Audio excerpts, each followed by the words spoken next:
Back in 2005, I was living the dream. Okay, take a moment. Catch your breath. You're about to be dazzled by a very slick Mormon media presentation, in this case by Mormon quasi-celebrity Michael Mclean, who's been sent all around the nation giving inspirational devotionals using his spiritually uplifting music to inspire people to have faith. He's going to give us a story and an insight into his mind and his own personal faith crisis to help us all understand how we can overcome our faith crisis as well. Oh my gosh, I was living in New York City, and a musical that I'd written with my friend, The Ark, was going to be off Broadway. And I thought, this is my destiny. I could just see my future unfolding before me. What I didn't realize is that whatever is written in the stars is not as powerful as what's written in the New York Times. And we got crucified. And it didn't last very long. It broke my heart. I was crushed. And I think I know something about heartache. And then a year goes by. And I find out what heartache's really about. My son comes out and says, Dad, I can't do it anymore. I'm gay. And I've tried to do everything you said. Went on my mission. I was an Eagle Scout. And I don't know how to get through it. And the stuff that you have tried to tell me about this has not been helpful. You can read about this story in an LDS Living article that talks about Mr. Mclean's faith crisis.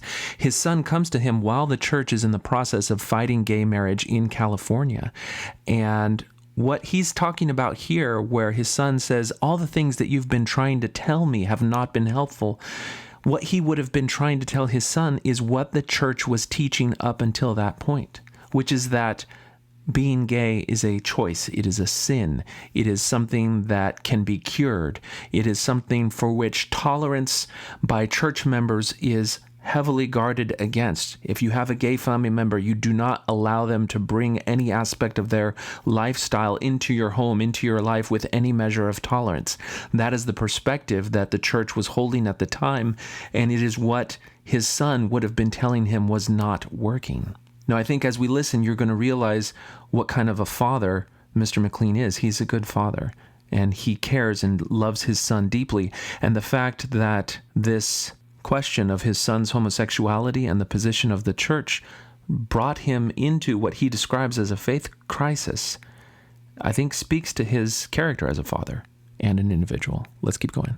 Well, it broke my heart in a real heartbreaking way. And so I thought, well, I need some answers from heaven. So I started praying like I'd never prayed before. How do I help my son get through this? How do I hold my family together? I just begged God to talk to me. And it was the first time in my life that I felt like heaven was shut. It's shut down. I couldn't get past the ceiling. Now, he's just described this intense struggle that he had trying to find answers, and I want you to step back and realize what's going on here. If Mr. Mclean was in a faith tradition that taught love and acceptance and full dignity for individuals regardless of their sexuality, this would have been a non-issue. His son would have said, Dad, I'm gay, and he would have said, we love you, that's great, let's have supper. And it would have been nothing. It would have been no thing. And there are faithful individuals who love Christ, who love God, who see gay men and women as complete whole individuals with no reason for shame or guilt. And that is how they are able to love their family. But because Mr. Mclean was raised and was enmeshed in this LDS, used to be Mormon faith tradition, he did not have the benefit of that type of resolution to this thing that happened in his life. And so it was a struggle, and he's looking for answers. And let's see what happens as he's praying and looking. He says that he feels like the heavens are closed. What does that mean? And I thought, well, this is a little challenge. Well, you think that for a week or two or a month or two. But 2 years, and you start asking yourself, wait a minute, what if I got it wrong? Not just church stuff or policy stuff. What if the issue with, is there really a God who hears my prayers? Does he know me? And is there something that I may have done that offended him so he won't talk to me? I mean, this is the stuff that really matters. Okay, now we're getting into how this video and his story are going to be used by the church to try to cloud all of these different issues. It starts out and it seems like a dad having to come to terms with his gay son as a Mormon. And then it quickly pivots to this question of whether or not God exists or whether he answers questions. And right at the peak of that issue, they take all the things that really matter for Mormon faith crises and they throw them away. Not just church stuff or policy stuff. What if the issue with, is there really a God who hears my prayers? See, with a literal wave of his hand, he's dismissing all of those issues and then getting to this notion of whether there's a God. But no, in Mormonism, you have to confront the real issues with church policy and history. It's the policies in the past, the racist policies towards black men and women and families, the policies towards gay and lesbian individuals in the church, the real issues with church history, Joseph Smith marrying, foster children that used to be under his care, marrying women who were already married to other men, doing this in secret behind his wife's back, all these different issues which really call into question the claims of the church. It just throws them away with this trite aside and then gets to the bigger, more ephemeral question of, does God exist or is he not answering my prayers? Things that don't actually have to do with Mormonism. Anybody who considers their spiritual existence in any faith might have questions like that. But we don't want to talk about the issues with Mormonism. Let's just cast that aside. Will I keep the promises when my heart feels nothing? We make all of our great promises in life when we're feeling great. When we fall in love, oh, I feel so great. I love you. I love you. When we feel the Spirit, oh, baptize me. I'm going to live righteously. What do we do when we feel nothing? And we fear that maybe nothing's coming. I'm so glad that they are doing this video. So he's talking about his own crisis. He's seen a difference between the love and acceptance he feels in his heart or wants to feel in his heart towards his son and what the teachings and policies of the church are. And he's prayed to God to find an answer, some way to reconcile those things. And he is not getting an answer. He's not getting a confirmation that the church's teachings and policy on the issue of gay and lesbian individuals is true. Where have we heard this before? This crisis where somebody in the church feels a conflict in their heart about what leaders are teaching and prays to know if they're true. We actually have a recent example of this. In the B1 celebration, Elder Oaks talked about his own struggle with praying about whether what the church was teaching about blacks in the era of the priesthood ban was true. And his answer was the same. He didn't get a confirmation of the truthfulness of any of it. I observed the pain and frustration experienced by those who suffered these restrictions and those who criticized the restrictions and sought for reasons. I studied the reasons then being given and could not feel confirmation of the truth of any of them. Now, I want you to remember that after not receiving an answer in his own little crisis about this question of race, Elder Oaks modeled the type of behavior that members are supposed to have. I determined to be loyal to our prophetic leaders and to pray, as promised from the beginning of these restrictions, that the day would come when all would enjoy the blessings of priesthood and temple. Loyalty above truth, obedience above compassion, deference and silence in the face of what you know to be wrong on the part of what the church leaders are teaching at this time. That is what Elder Oaks told us we needed to do.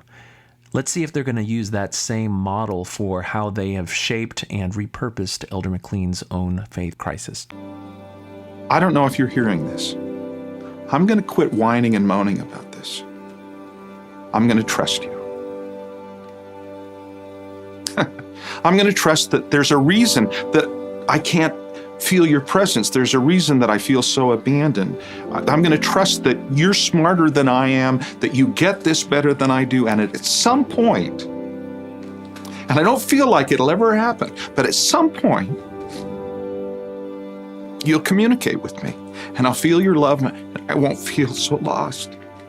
And that's exactly what they did. So here we are told that if our conscience, our own spiritual answers on an issue of social importance like how to accept and be loving towards gay members of the church or gay family members or gay people in society, if that question contradicts in our heart what the leaders are saying, then we just have to stop whining about it. We have to be patient. We have to trust that they know something more than we do, that eventually new light, new knowledge, new information will make it clear to us why we should remain silent and accept what they say, even if it speaks false or it rings hollow to our own heart, to our own divine supplication. I hadn't given up hope, but I'd given up trying to make myself feel something or to say, what's wrong with me?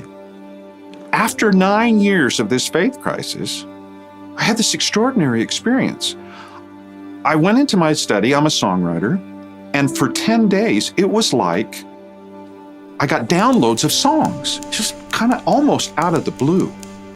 Now, this is where it's really interesting to watch this video and listen to how they're presenting the resolution of his faith crisis here and compare it with the more detailed narrative that was showcased in the LDS Living article. Because if you go and you read that article, he says that it was actually picking up a book about the life of Mother Teresa and reading about Mother Teresa's faith crisis. And I can understand why they wouldn't want to include that little detail here and instead shift it to this experience of being inspired to write 10 songs about Christ, which happened later after his realization with Mother Teresa. Because when you read about the real actions of Mother Teresa, as famously showcased on the BBC in a special by Christopher Hitchens, you realize that she was using this aura of godliness that everyone put upon her to do things that we would see as completely unethical and immoral under the name of God. And I invite you to watch that BBC documentary and any other documentary about Mother Teresa, where you can see that she did more harm using the name of God and the guise of religion than you could ever imagine. Certainly than the media portrayed her at the time. And it's only in retrospect now that we go back and see what monstrous things were done under that name, not to mention tens of millions of dollars given every year to her foundation and her charities, only to completely disappear and to continue to have her clinics wallow in unhygienic squalor. So the narrative we're given here with Brother Mclean is not actually accurate according to the record as previously documented, because it shows that the inspiration he feels to have had was actually based on something that was not actually divine or godly. So instead, let's twist the truth a little bit, leave out some facts, and paint something that is more faith-promoting from the Mormon perspective. And so that whitewashing of history is what we're seeing in this video. And if you're familiar with Mormon history anyway, you should realize that this is pretty much standard operating procedure. So let's continue. Because I had been wondering, what's Jesus really like? Did I just borrow my idea of Jesus, or did I really have an understanding of what he was like? I realized that when I reviewed the 10 or 12 songs that had come during those 10 days, that my answer about who Jesus was and how he felt about me and how I was going to move forward came in songs. And that's when this revelation that kind of changed my life happened. That the Lord loved me so personally and so individually and so completely that he would send an answer that I would recognize could have only come from him, from his heart to mine. You know, I think what he's relating here is a deeply personal, spiritual awakening for himself. But the thing is, it's not a Mormon awakening, it's a Christian awakening. What he just described is something that you will hear come from the heart of Christians the world over. But in Mormonism, it's not just Christ we're talking about. The next time Brother Mclean sits down in front of his church leader for a temple recommend, they're not going to say, "Do you have a love for your Savior?" Only to have him say, "Yes, I had this deep personal experience and I feel him in my life." They're not going to say, "Oh, well, that's great. Welcome to the temple." They're going to follow that up with the question about how you feel about Joseph Smith and all of the prophets leading up to the current prophet now. You have to have a testimony of them, just as you have to have a testimony of Christ. But what the church is doing here is what it always does. It conflates the notion of God and Christ with these modern church leaders. And it says, if you're obeying, if you're following, if you believe Christ, then by extension, you also have to obey and follow our church leaders. I don't know how else to describe it. I was overwhelmed with grace. And then I thought, why did this take 9 years? Well, probably because at the beginning of those 9 years, the church was telling him that his son was wicked and evil and chose those things. And by the end of the 9 years, the church had softened its message because of public pressure, on top of more and more people realizing that the love they have for their gay family members is more important than the dictates of these men.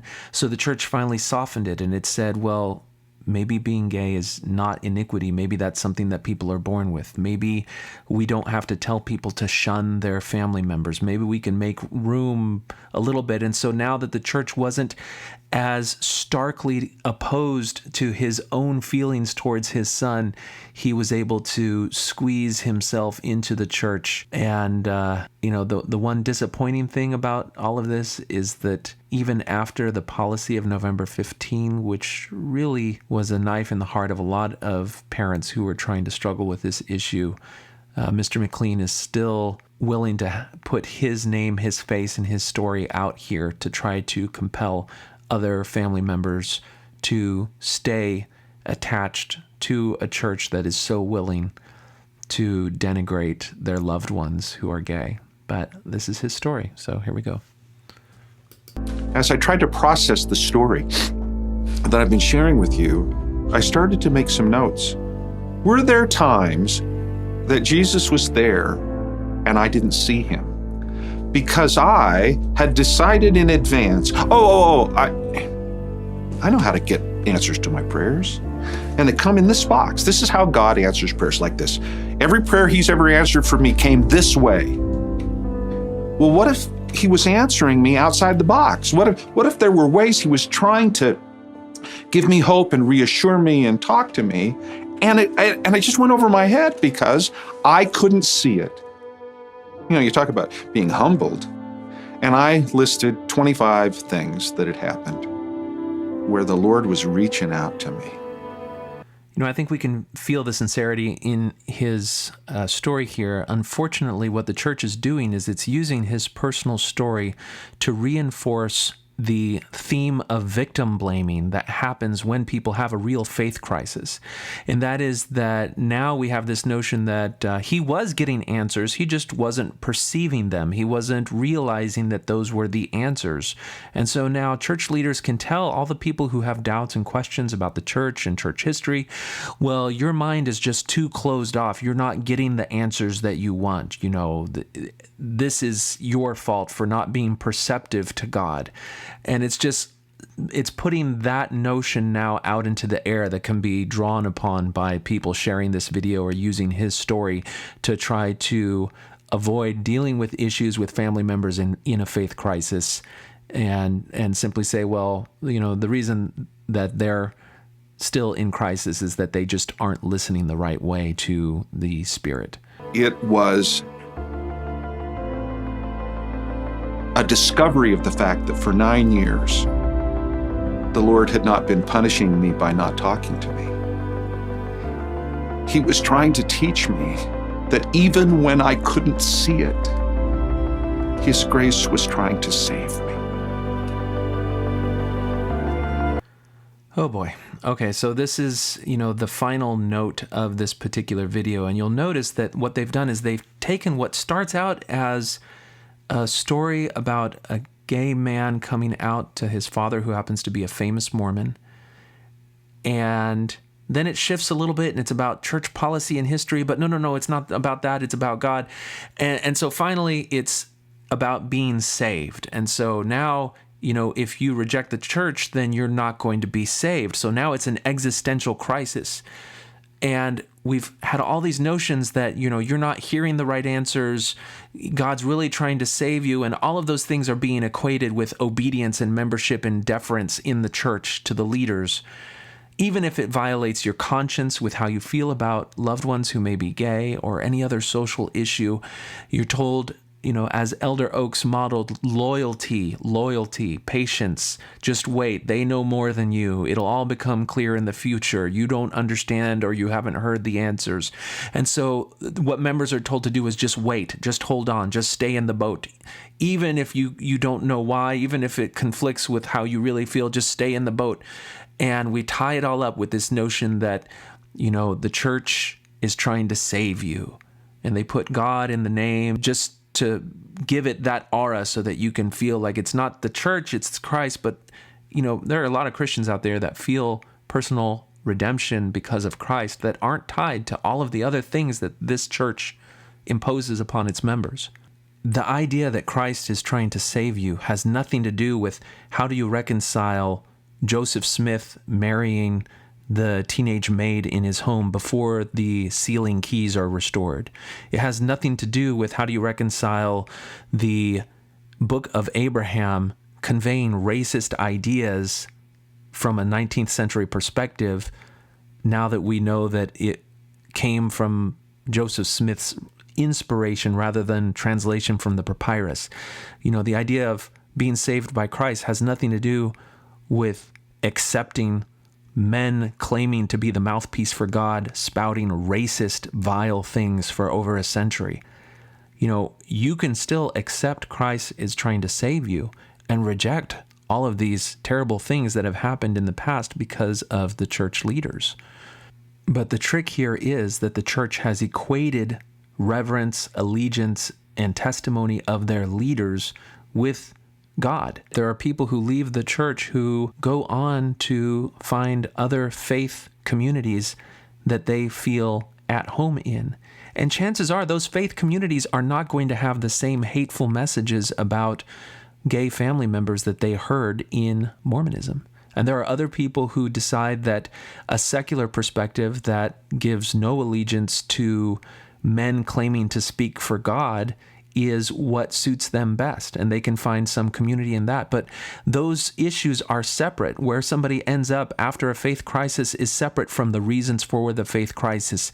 And this video has served to be a smokescreen. It's tried to get you to not look at the reasons, the actual reasons for a faith crisis, meaning the facts and the details and the policies of the church that is causing so much harm, and instead just focus on more ethereal notions of whether or not God is answering your prayers. And hold on, because if the church is full of hateful men who are more intoxicated by the notion of their own power and their own ability to speak for God than compassion, humility, patience, and love, you're going to keep on waiting for those answers because they're not coming.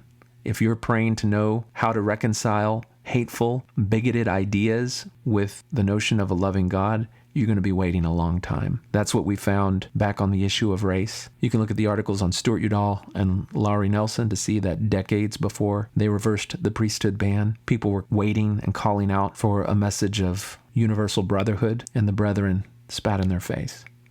So, turns out that if you are a famous songwriter whose livelihood comes almost entirely from being a faithful, faith-promoting person, that your faith crisis can be used as an excellent tool to keep your audience enthralled. There we go. All right, bye.